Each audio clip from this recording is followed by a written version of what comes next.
একটা ছিল রুহের জগৎ। রুহের জগতে আমরা সবাই ছিলাম। রুহের জগতে যার সাথে যার বন্ধুত্ব ভালোবাসা গভীর ছিল, দুনিয়াতে তার সাথে তার ভালোবাসা বেশি। এটা হয়তো জানেন না, জানতেন হাদিসটা? রুহের জগতে যদি কখনো আপনার সাথে আমার দেখা হয়ে থাকে, দুনিয়াতে আপনার সাথে আমার দেখা হবে ইনশাআল্লাহ। রুহের জগতে যদি আপনার আমার মধ্যে ঘনিষ্ঠ ভালোবাসা থেকে থাকে, এখানেও ভালোবাসা হয়ে যাবে ইনশাআল্লাহ। এটা বলে আমি আবার তোমাদের বয়ফ্রেন্ড গার্লফ্রেন্ড ভালোবাসা বুঝাই নাই, ওই ভালোবাসার কথা বলি নাই। আবার রুহের জগতে বিদ্বেষ, এখানেও দেখবেন বিদ্বেষ। ওটা একটা জগৎ ছিল যেখানে আল্লাহ পাক সমস্ত আদম সন্তানকে সৃষ্টি করে তাদের রুহটাকে রেখেছিলেন এবং ওয়াদা নিয়েছেন। কি ওয়াদা? আল্লাহ পাক বলেছিলেন আলাস্তু বিরব্বিকুম, সূরা আরাফের 182 নম্বর আয়াত পড়ে দেখবেন, 182 নম্বর আয়াত। আল্লাহ পাক বলেছিলেন যে আমি ওয়াদা নিয়েছিলাম, আলাস্তু বিরব্বিকুম, আমি কি তোমাদের রব নই? আমরা সবাই বলেছিলাম বেলা ইয়া রব্বি, অবশ্যই আপনি আমাদের রব। দুনিয়াতে এসে আমরা ভুলে গেছি। এই ভুলে যাওয়াটা মনে করায় দেওয়ার জন্যই আল্লাহ পাক আসমানি কিতাব নাজিল করেন, নবী রাসূল পাঠান, আমাদের কান পর্যন্ত ইসলামের দাওয়াত পৌঁছে দেন, যাতে আমরা মনে করতে পারি। এবার আসেন রুহের জগতের পর আসলাম এই যে দুনিয়ার জগৎ, দারুদ দুনিয়া। দুনিয়ার মধ্যে আছি হয়তো 50, 60, 70, 100 বছর হাইয়েস্ট। এরপর যাবে দারুল বারজাখ, বারজাখের জগৎ। পাপী ব্যক্তি হলে জাহান্নামের দরজা খুলে দেওয়া হবে আর জাহান্নামের সে আযাব ভোগ করতে থাকবে, এবং পুণ্যবান ব্যক্তি হলে জান্নাতের দরজা খুলে দেওয়া হবে এবং এর নাজ নেয়ামত সে ভোগ করতে থাকবে।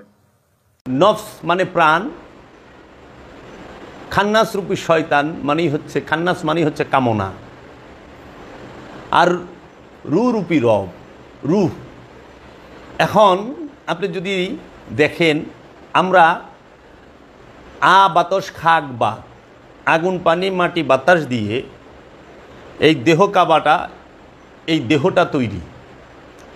এই হাত পা চোখ মুখ যত অঙ্গ প্রত্যঙ্গ যা কিছু আছে আগুন পানি মাটি বাতাসের দ্বারা তৈরি। কিন্তু এর মধ্যে যে অদৃশ্য, এর মধ্যে যে নফস আছে, প্রাণ আছে, সেই প্রাণ খুবই রহস্যময়। আমরা দেহ ধরতে পারি কিন্তু প্রাণ ধরতে পারি না। আমরা যখন মারা যাই, আপনি খুব খেয়াল করে দেখবেন যে মারা গেলে সঙ্গে সঙ্গে ওই মানুষটার হাত পা চোখ মুখ অঙ্গ প্রত্যঙ্গ সবই আছে, কিন্তু কি যেন এই হাত পা চোখ মুখ এই দেহের মধ্য থেকে আলাদা হয়ে গেছে, বিচ্ছিন্ন হয়ে গেছে, যার জন্য সে মৃত। যতক্ষণ পর্যন্ত নফস এই দেহে আছে ততক্ষণ পর্যন্ত আমি জাবের জীবিত, জাবের বইলা ডাকে। যখনই এই দেহ থেকে নফস আলাদা হয়ে যায় তখন আর জাবের বইলা ডাকে না, তখন ডাকে জাবেরের লাশ বলে, যে জাবেরের লাশটা কোথায়, জাবের চলে গেছে। তা এখন সারা জীবন আমরা জানলাম দেহের মাপ 3.5 হাত। মানুষ যখন মারা যায় লাশটাকে সমলি দিয়া সুতা দিয়া মাইপা নিয়া কবর খুঁড়তে যায়, একটা মাটির গর্ত খুঁড়ে যে মাইপা নিয়ে যায়, প্রত্যেকের দেহের মাপ তার হাতের 3.5 হাত। দেহের মাপ তো 3.5 হাত, কিন্তু যে এতকাল এই দেহের মাঝে বৈশা কথা বলল, কথা শুনল, খাইল, ঘুমাইল, দিল নিল, যাই করল, সেই নফস প্রাণ, সেই প্রাণের মাপ কয় হাত। দেহের মাপ তো 3.5 হাত পেলাম, প্রাণের মাপ আজ পর্যন্ত আমরা কেউই পাইলাম না। তাই দেহের আকার আছে প্রাণের, কিন্তু নফসের কিন্তু আকার নাই। দেহের আকার 3.5 হাত, নফসের আকার কয় হাত। নফস মাপা যায় না, নফসের আকার নাই, নফস নিরাকার, নফস ধরা যায় না, ছোঁয়া যায় না। তাই সারা জীবন জানলাম আমরা আল্লাহ নিরাকার, এখন তো দেখি নফস তথা প্রাণও নিরাকার। এর জন্য এদের বড়ই রহস্যময় বিষয়।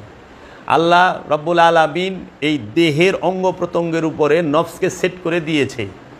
তাই বলছে তুমি দেখতে শিখো, কুল হুয়াল্লাহু আহাদ, তুমি দেখতে শিখো সেই অখণ্ড দ্বিতীয় স্বয়ম্ভূ সত্তাকে, যাহাকে তোমার আষ্টে পৃষ্ঠে গিরায় গিরায় জোড়ায় জোড়ায় বেঁধে দেওয়া হয়েছে। সেই রহস্য আপনি যদি খেয়াল করেন, আপনি পাবেন নফস সে দেহ ছাড়া অদৃশ্য, দেহের বাইরে নফস অদৃশ্য, নফসকে দেখা যায় না, নফসকে ধরা যায় না, ছোঁয়া যায় না। নফসকে ধরতে চান, দেখতে চান, দেহ লাগবে। এর জন্য দেহ ছাড়া প্রাণের থাকার স্থান নাই। প্রাণের এই দেহ ছাড়া অন্য কোনো স্থানে থাকার স্থান নাই। তাই দেহের প্রাণের কবর, নফসের কবর হইল এই মাটি, আগুন পানি মাটি বাতাস দিয়ে তৈরি রক্ত মাংসের দেহ কবর।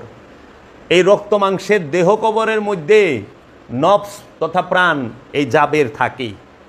যখন এই রক্ত মাংসের দেহটা থেকে জাবের আলাদা হয়ে যায়, প্রাণটা আলাদা হয়ে যায়, তখন এই রক্ত মাংসের জাবেরের দেহটাকে নিয়ে মাটির গর্তে, একটা মাটির মধ্যে একটা কবর খোদে, গর্ত খোদে, সেইটায় লাশটা রাখে। তাই দেহে নফসের কবর হইল এই দেহ, মানব দেহ, আর এই মানব দেহ লাশের কবর হইল মাটির গর্ত।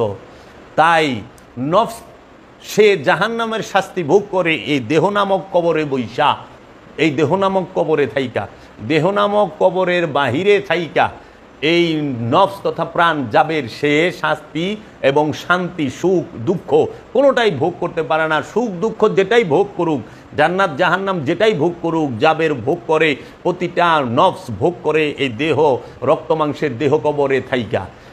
আর এই রক্ত মাংসের দেহ কবর যে মাটির গর্ত, মাটির কবরের ভিতরে গেল, সেইখানে এই নফস যায় না, ওইখানে মাটির লাশ, ওইখানে মেজাজি আনুষ্ঠানিক রূপক কথা যে ওই কবরে আজাব হয়।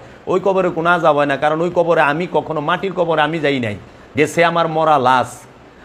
আর দেহ কবরে, জিন্দা কবরে আমি যাবে যতদিন থাকি অতদিন বিভিন্ন রোগ সুখ, জরা ব্যাধি এগুলো থাকে, এগুলোই হাকিকি কবরের আজাব। তাই আমরা যদি একটু খেয়াল করি, আমরা দেখব নফস সে দেহের মধ্যে ভাসমান।